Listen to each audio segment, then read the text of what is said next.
मुस्लिम league नून की chief organiser और senior नायब सदर मरियम नवाज का कहना है कि नवाज शरीफ की वापसी के बाद मुल्क टेक ऑफ करेगा।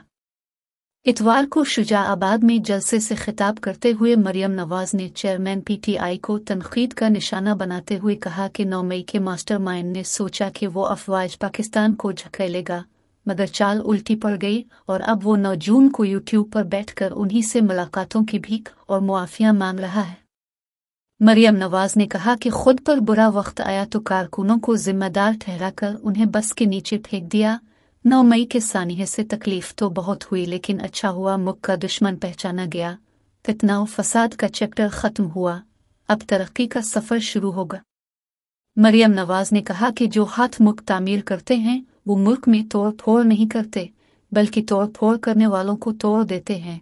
नवाज शरीफ की वापसी के बाद मुल्क टेक ऑफ करेगा।